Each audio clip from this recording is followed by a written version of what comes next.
I'm Tony Lockwood, founder of Thompson Wright Partners, and I'm delighted to welcome you to the latest episode of Inside Track, where I discuss business transformation journeys with leading figures in industry.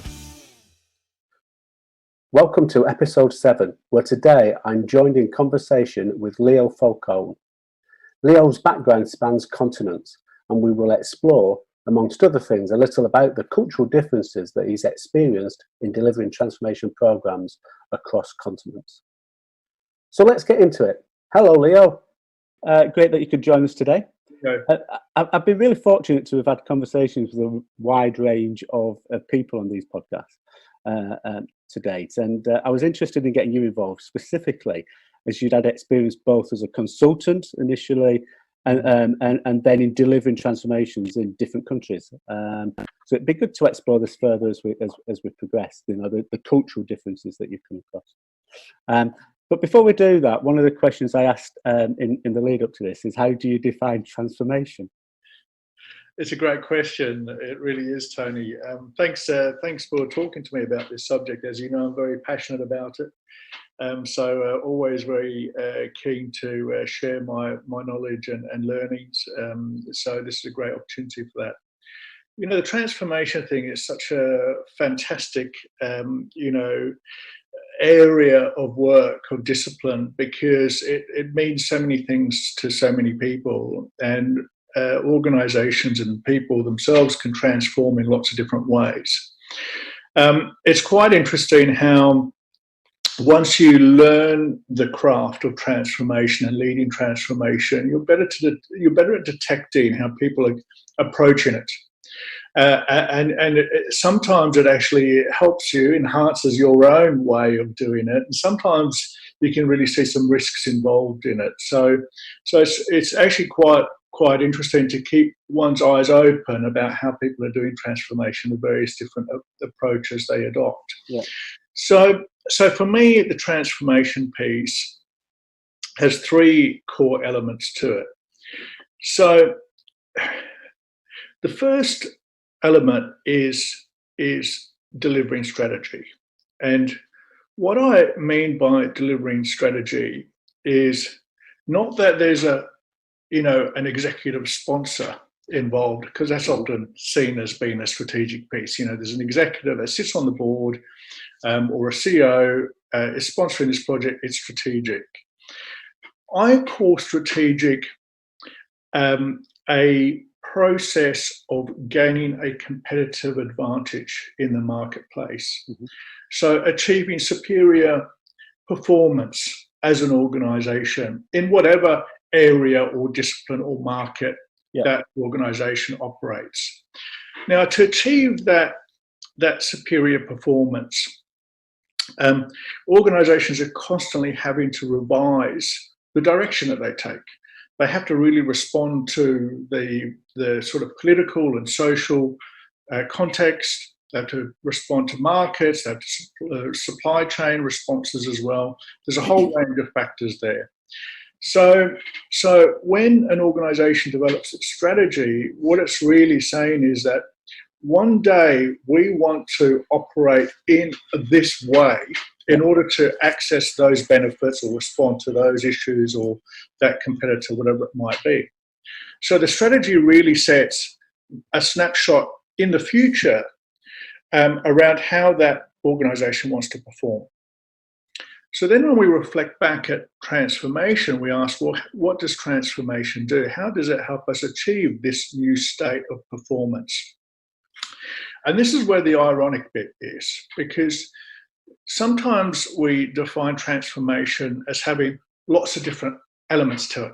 Mm-hmm. You know, it's across lots of departments, or it's got a sort of enterprise budget, all of these little indicators that we use to say that's a transformation. But actually, transformation for me is a very detailed process. Mm-hmm. And what it does is look at each element of that current operating model and unpacks it, opens it up, and says, if we are to reflect on this piece of operation, how would it look in that new state? Okay, so that might be a configuration in a system, it might be a policy, it might be a process, it might be a capability framework or a skill set. It's a whole range of different elements.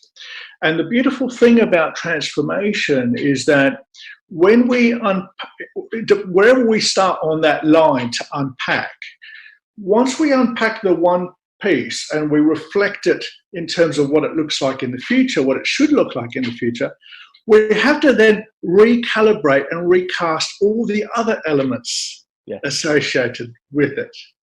So transformation for me means that you start in the detail and you work outwards. Yeah. Right. And so it's from the inside out. And that is a very important process that takes place. And it's a very detailed, time-consuming and focused work that then builds on and becomes a bigger piece. And then at the end of that, we've got a description of how we would operate in that future space. Okay, right. That's one element. Yeah. So is that a little bit like Stephen Covey was, start with the end in mind, but have a greater understanding of what you're trying to get to? Absolutely. Aligned with the strategic intent of the business and such, but be very clear about where you're trying to get to and what you're trying to do. That's right. So often what we do is we see these organizations that say, we want to deliver that strategy, we want that new product, or we want that new financial system or that new HR system, go away and deliver that. And then you get this team that comes in from the outside, usually a very good consulting team, and says, look, let's try and imagine what this is going to be like for you, because it was the same for them over there, and they're very similar to you. Yeah. So we'll just do the same. So the biggest mistake, first of all, is actually not to have that engagement internally about what does this look like? And it's only the people in that organization, isn't it, Tony, that can really understand where we are today and how it might look as a new strategy in that future. Absolutely. So, and I think the good external people to those organisations are those that can come in and challenge that status quo, but do it in a challenging way, not coming in saying this is the way you've got to do it. It's guiding, facilitating them to understand what the state of the possible is. Absolutely, what the state of the possible is, and what that future direction would look like for their immediate team as well. So one of the things that, as you say, is engaging people within the organisation to take ownership. And one of the ways that we do that is to say, well, articulate the case for change. Now, we've all heard the case for change concept because that's a lot of management consulting firms are using that. But the case for change for me is really about that the leader of that department or that team really thinking about how that new strategy would apply to their area. What does it look like? How will we actually be doing things differently? How will my team work this process, or how are we going to engage with that system? How will we do it differently? And that brings me to the second pillar of transformation. I was going to come back. You said 3, and we've only got 1 so far. So the second piece is, now that we know what this new way of doing things looks like, and we've aligned all of our policy, our process, our systems, everything is reflecting this in the way that people are going to do it.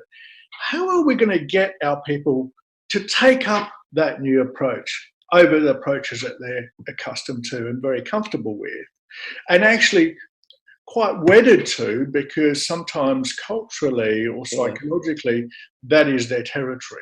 So how do we get them to adopt this new world effectively? And I think that's change management to some extent, isn't it? It's exactly what it is. It's the vast majority of people don't like change. Yes.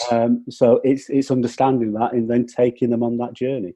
That's right. And taking them on that journey is the critical piece, Tony, as you point out there, because if I was just to come in and slam that new world onto people, they're going to react differently to me, rather than I come in and say, look, can you help this organisation, your organisation, get to this point?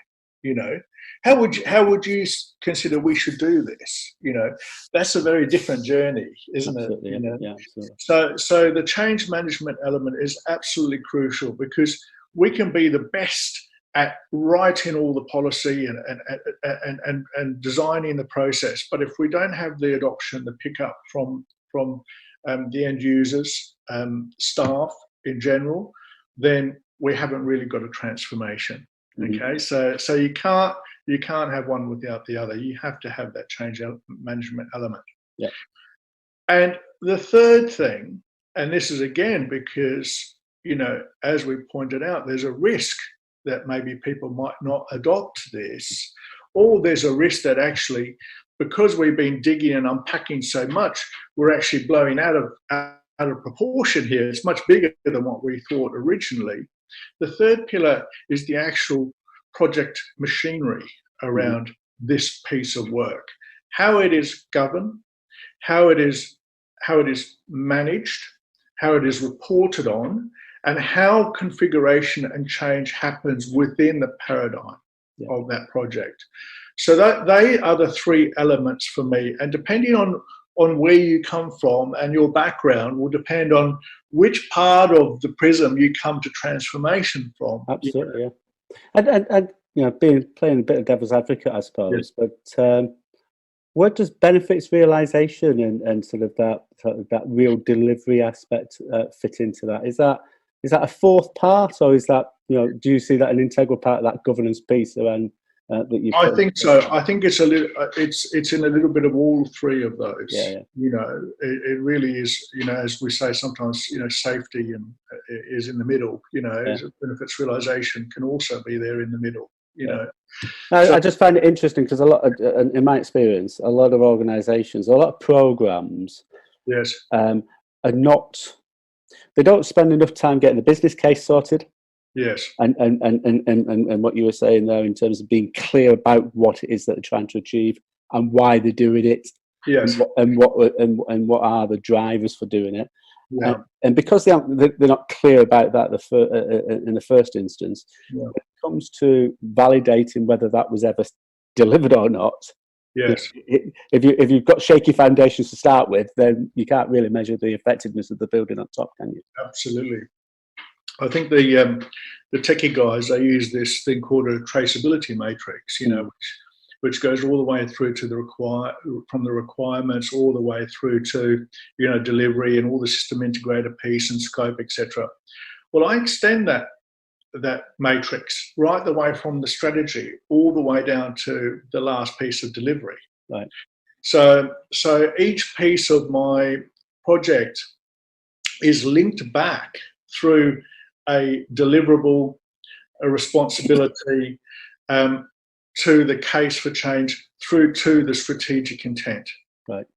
And so when I have my suppliers on board as part of the procurement process, that's what I present to them as what I'm trying to deliver here.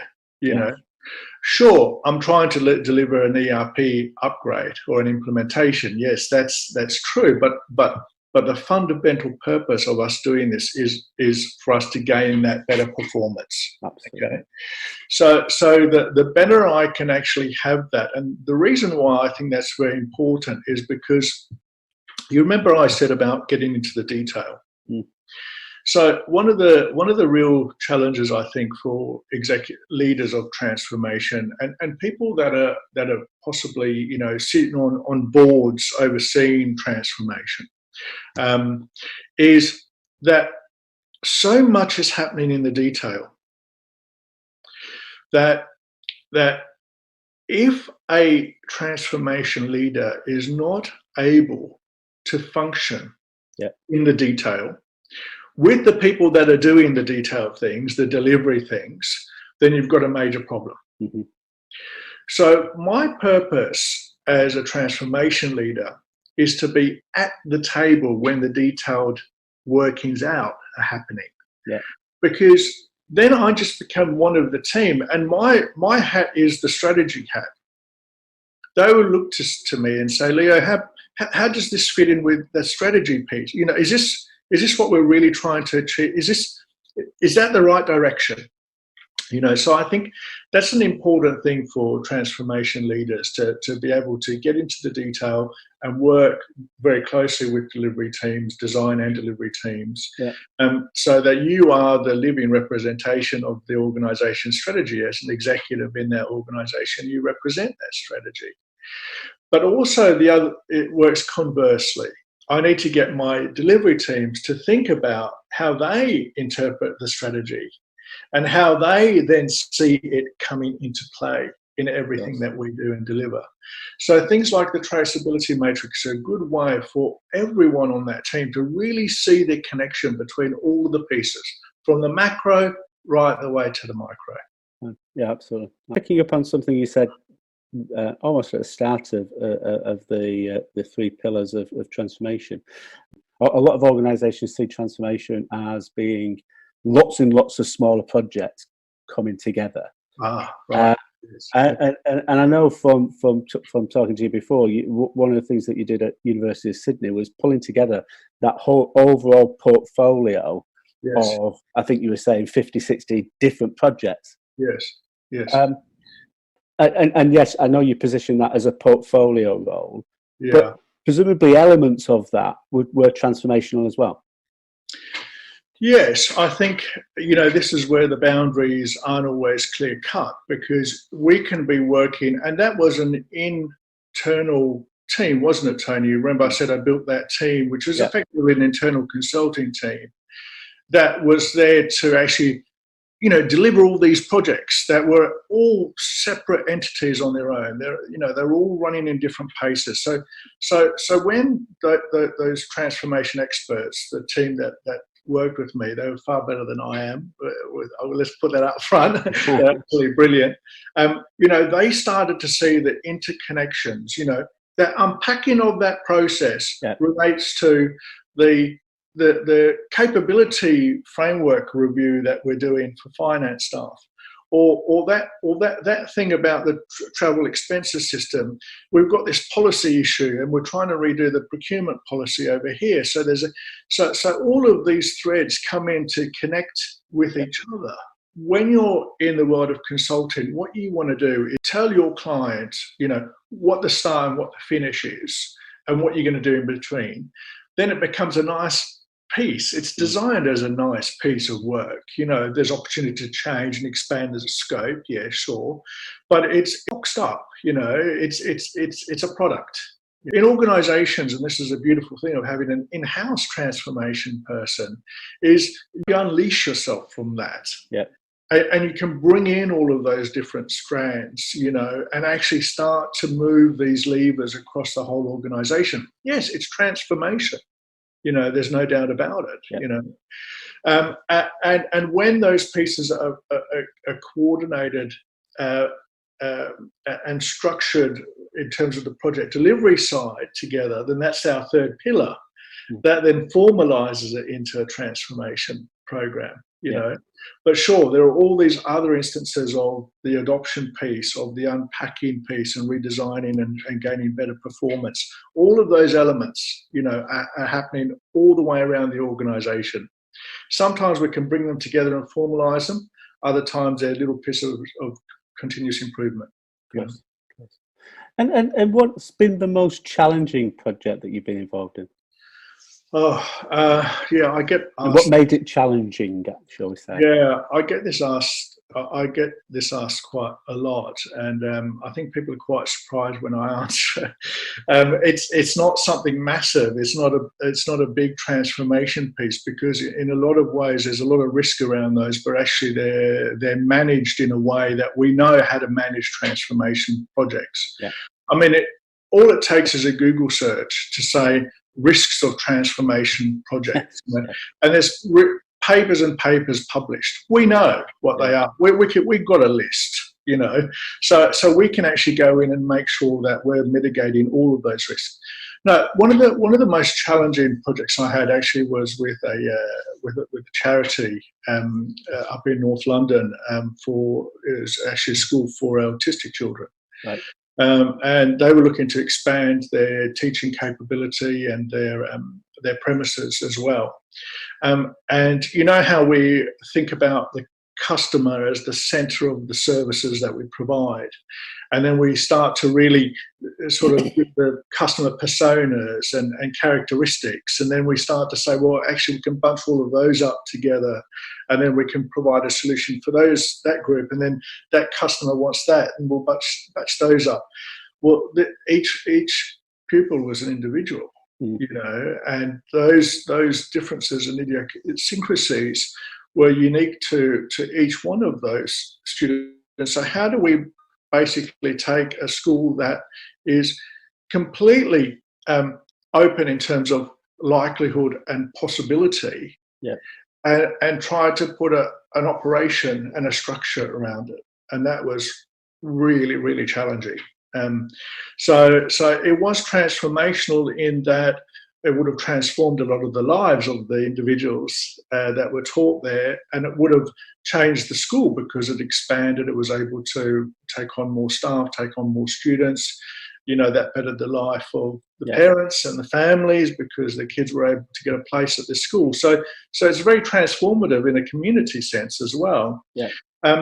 So it's the complexity comes in all sorts of different guises. You know, it can be a wicked problem, or it can be something about a human dynamic that is very difficult to be able to design around.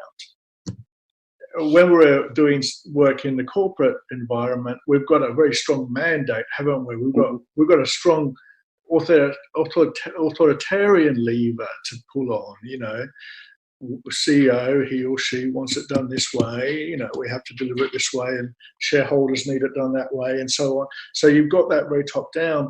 But in values-driven organisations, what we find is it's more about the relationships and how the dynamics are happening and playing on the ground that we need to be able to understand and work around and engage in. You know, absolutely. So I think the culture change element on these transformations is particularly important in those values-driven organisations. And have you noticed significant difference across different countries? I know you've obviously worked down in the southern hemisphere as well as the northern hemisphere, haven't you? So. Yeah, that's an interesting question. I think there are some differences, but ultimately, I think organisations pretty much work the way that organisations work in both hemispheres. I think there is some cultural difference around formalities and informalities. Things like, for example, I worked at one institution where, you know, escalation was just a normal thing. You know, if you didn't want to do something that way, that's fine. Don't talk to the project director, even though, you know, he's offered to come and speak to you. Just go straight to the Vice Chancellor. You know? Whereas we would probably be a little bit more reserved here, possibly, to do that.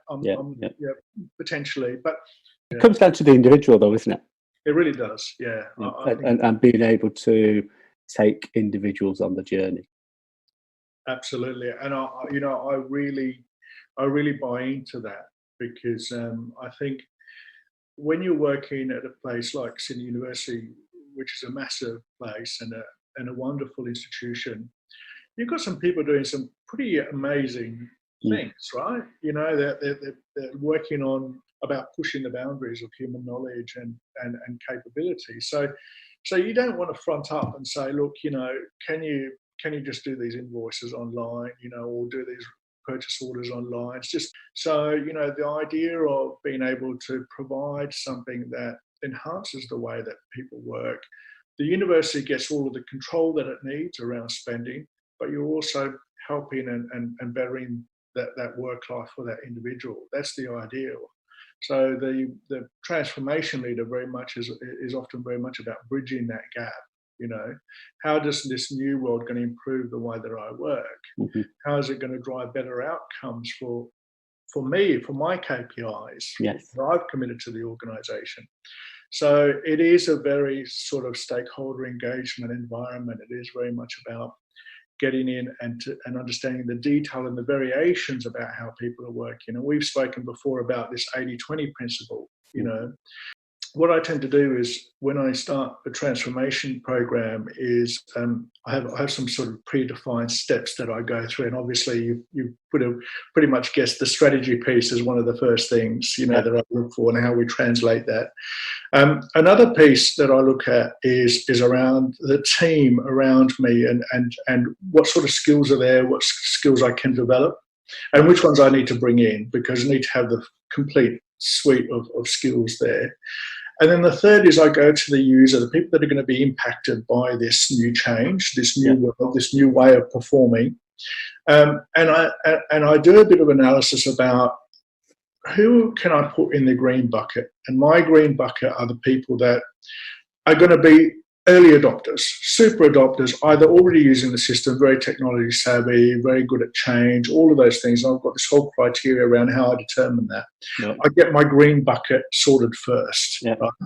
And then I look at the size of the other two buckets, the amber and the red. Right? Hopefully the green's bigger than the amber and red, but I've had cases where it's been the other way around. Yeah. The reds are the ones that I really need to handhold. Yeah.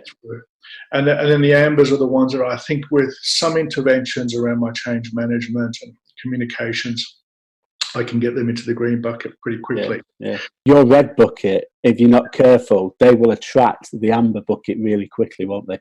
Correct. If you don't pick them up and convert them. I'll tell you what, I should be interviewing you, Tony. you hit the nail on the head.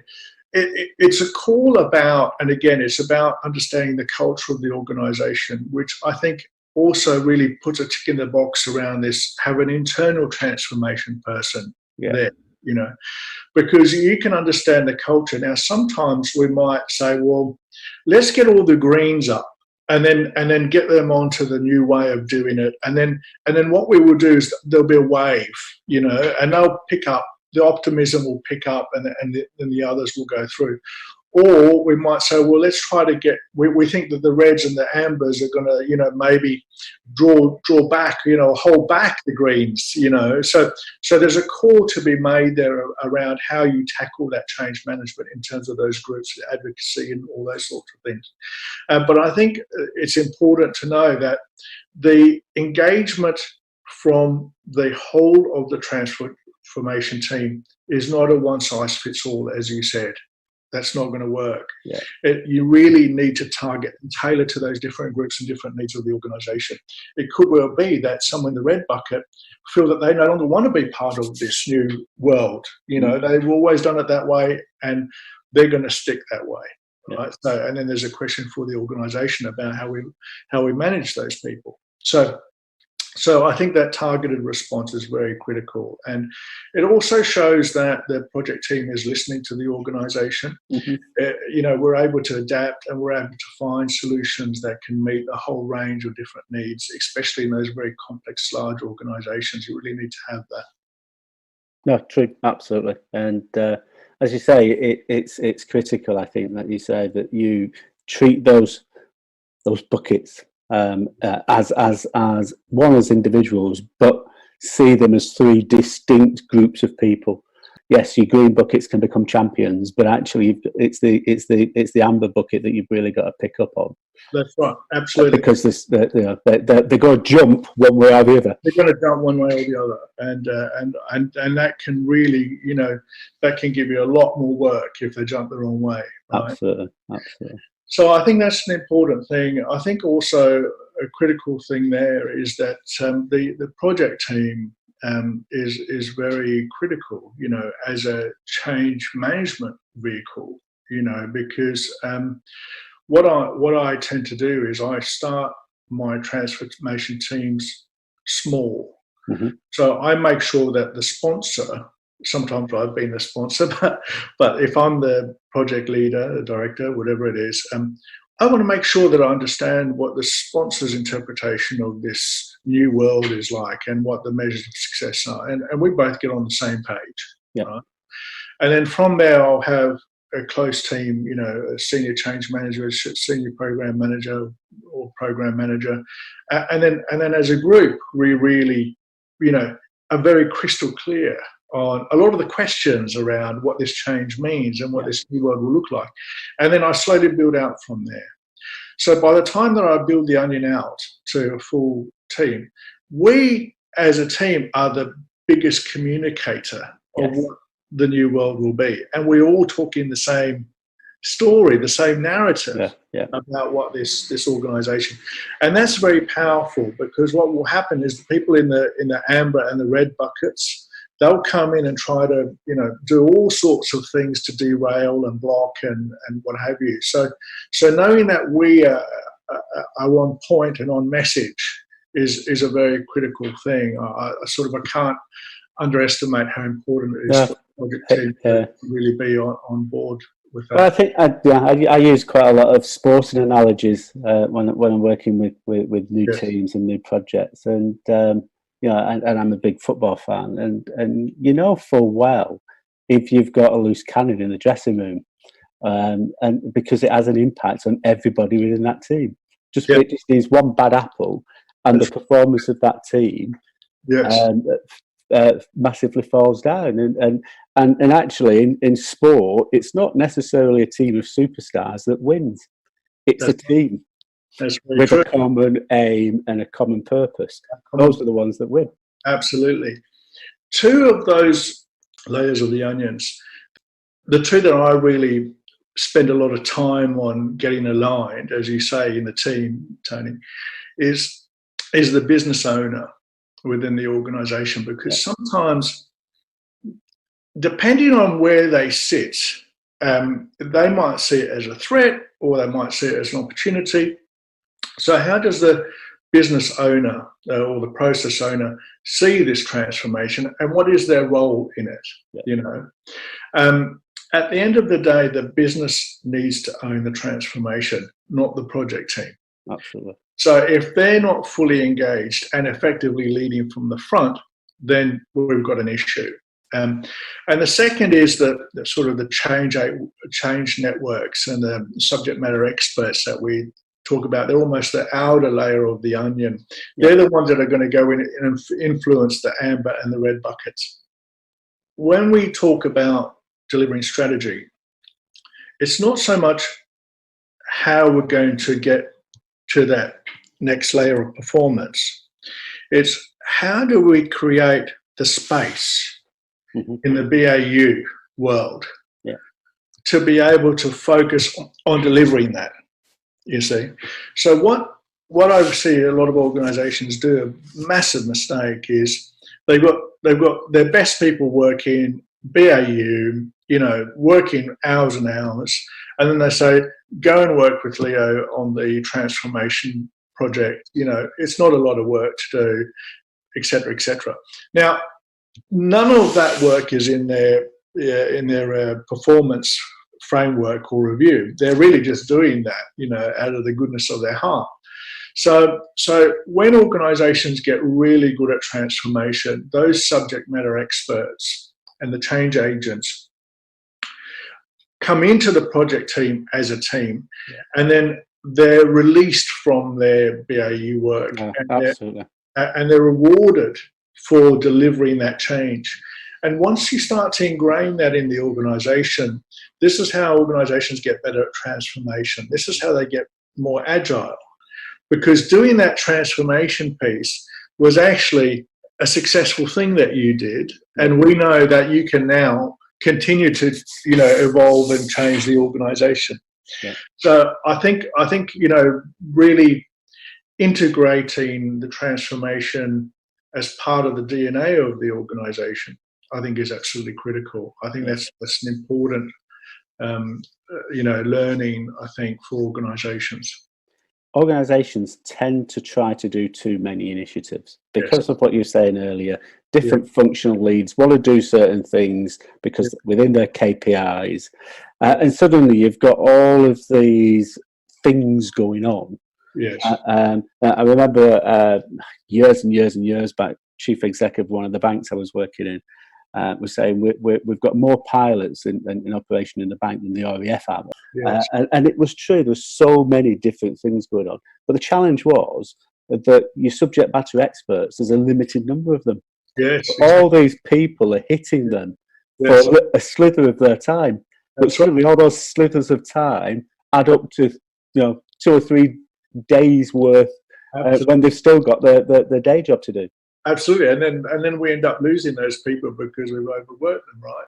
When you're on the transformation journey, you're unpacking things, as I said, and you need to try different things because you can see the future differently through different ways and different processes, different nuances. So you need to have a safe space to be able to explore those different approaches, right? So when we present that, we need to have the right governance framework to be able to make a call at the end of the day. And what I mean by that is that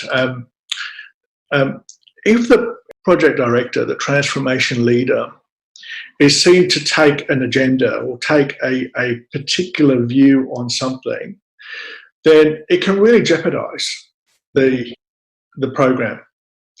Because ultimately, that project director is really delivering the future for the organisation.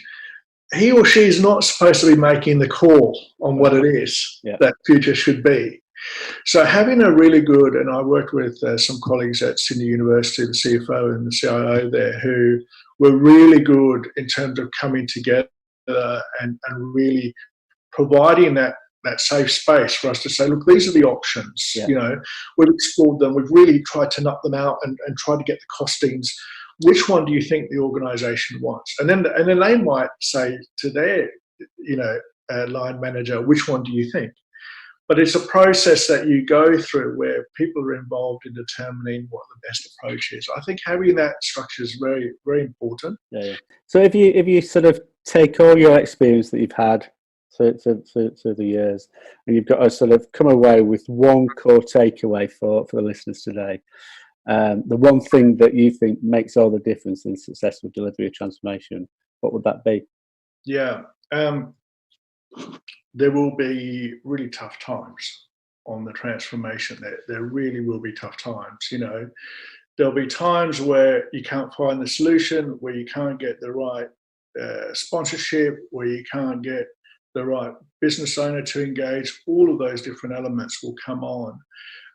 It's how you will pull together as a team to really work through those pieces, and each person knowing that they have a particular role in helping unblock that and switch and turn that around, I think is very important. So my advice is that there will be ups and downs. When you're on the really good times and you've just been successful at delivering something, reflect back at the difficulties you had and see how you've come through them, right? And then when you're in the bad times and it's looking pretty dire, think about the success you had and know that you're going to get there. Absolutely. And it's really bringing yourself through those ups and downs as a team.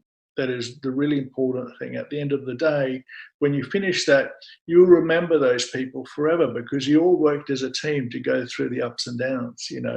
It's our own transformational journey on a transformation, as professionals and as human beings to actually fulfill our potential. Absolutely. So it's a real reflection on life.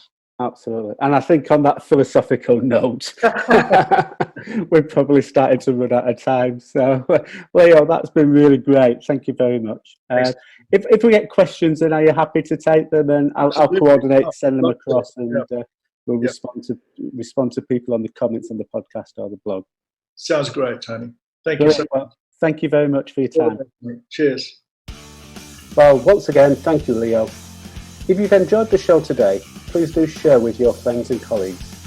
Also, if you feel that you'd like to get involved in future episodes, please do contact me. See you next time.